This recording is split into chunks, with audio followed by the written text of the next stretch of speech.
বিশ্বের সবচেয়ে জালালি, যিনি যাকে টুকরো টুকরো করে ফেলেছিলেন, জ্বালিয়ে ছাই বানিয়ে ফেলেছিলেন, সেই মনসুর হাল্লাজের এই কালামটি পাঠ করার পর আজকের এই মহতী অনুষ্ঠানে কিছু কথা বলার জন্য ভাইয়ের অনুমতি নিয়ে আমি বলার চেষ্টা করি। কারণ এখানে আমার দুজন বড় ভাই, আপনাদের মোর্শেদ কেবলা বাবা জান, বাবা আজম শাহ, উনিও আমাদের শ্রদ্ধেয় বড় ভাই এবং বাবার প্রধান খলিফা। তারপর উপস্থিত আছেন সৈয়দ তারিক ভাই, বাবার দ্বিতীয় খলিফা, এবং আমি অথম, এবং উপস্থিত আছেন আমাদের বোন, যার এই অনুষ্ঠানের সৌন্দর্য যা কিছু আমরা দেখি, এটা পিছন থেকে যিনি কলকাঠি নাড়েন তিনি আজম শাহ বাবার ভাইয়ের ওয়াইফ, আমাদের বোন। স্বামী সাধনা করলে স্ত্রীরও সাধনা হয়ে যায়, যদিও আমরা এটা অনেকে বুঝি না। এই যে কালামটা পাঠ করলাম, এই কালামটা খুব মানুষকে, যে আমরা যে ফকিরির কথা বলি, সেই ফকিরিটা কি ছোট্ট কথা। ওই যে ভাই বলল যে খালি হাতে আসি না, খালি হাতে যাইও না, এটা হলো অন্তর চক্ষু দিয়ে, অন্তর্দৃষ্টি দিয়ে দেখার বিষয়। বাহ্যিক চোখে আমরা রাজাও খালি হাতে যায়, প্রজাও খালি হাতে যায়, রাজাও খালি হাতে আসে, প্রজাও খালি হাতে আসে। ওটা হলো বাহ্যিক দৃষ্টিতে আমরা ওটাই দেখি। আমি যা করব এটা জন্মচক্রে বারবার আমার কাছে ফিরে আসবে। আমি যা এখন করে যাব সেটাই আমাকে পরবর্তীতে, এটা বিভিন্ন ধর্মে বিভিন্ন ভাবে বলে। মুসলমানরা বলে যে তোমার মৃত্যুর পর কিয়ামত, কিয়ামতের পরে, কিয়ামতটাই একটা মৃত্যু, মৃত্যুটাই একটা কিয়ামত। এই কিয়ামতের পরে, অর্থাৎ পরে আমার যে এই কর্মটা, এই আমি 60-70 বছর বয়সে যে কর্মটা করলাম, সেই কর্মফলটা ভোগ করবো আমি মৃত্যুর পরে। এটা জন্ম জন্মান্তরও হতে পারে, আবার এই জন্মও আমি ভোগ করি। এটা কর্ম ফলের উপরে ডিপেন্ড করে। সেই কর্ম আমরা সবাই করি, প্রত্যেকটা, একটা মানুষও কর্ম ছাড়া থাকতে পারেনি। যত মুনি ঋষি সবাই কর্ম করেছেন, আমরাও করি।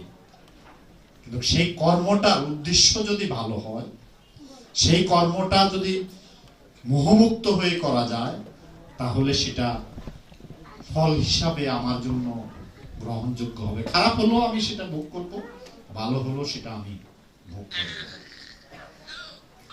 এখন এই যে ফকিরি আমরা বলি, যে ফকিরিটা কি? ফকিরির গুপ্তে কুদ্দুসি ফকিরি, দরফানাও দরবাকা, খুদ বা খুদ আজাদ বুদ্ধি, খুদ গ্রেফতার। আমার এই নিজের ইচ্ছায়, এই দেহ থেকে আমি ইচ্ছা হয় বেরিয়ে যাব।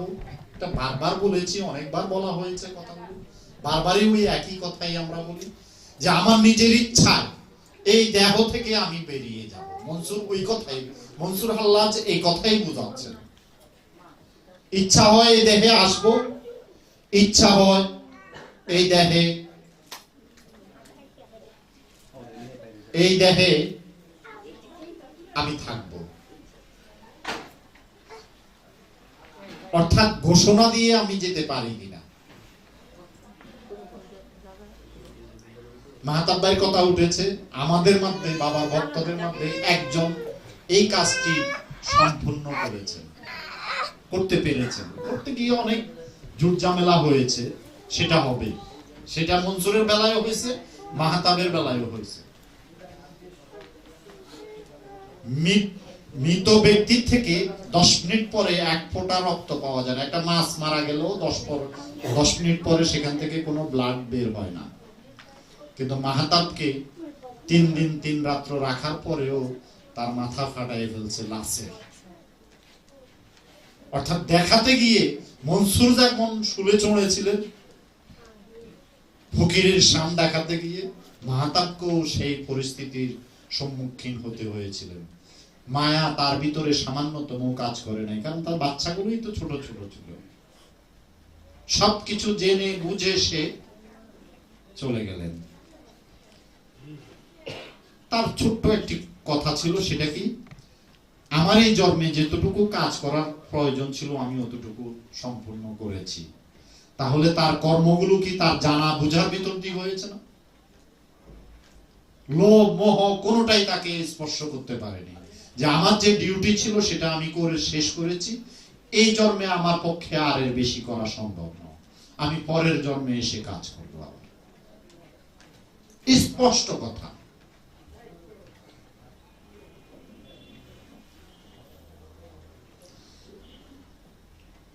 এখন মনসুর কি বলতেছে? আস্তিবারু কাশিদি হামচুমাক্কার আমুদি বাকুদি খুদ্দার তামাশা সুয়ে বাজার আমেদি। আমি যখন আমার খুদিকে হাস্তি করতে গেলাম, তখন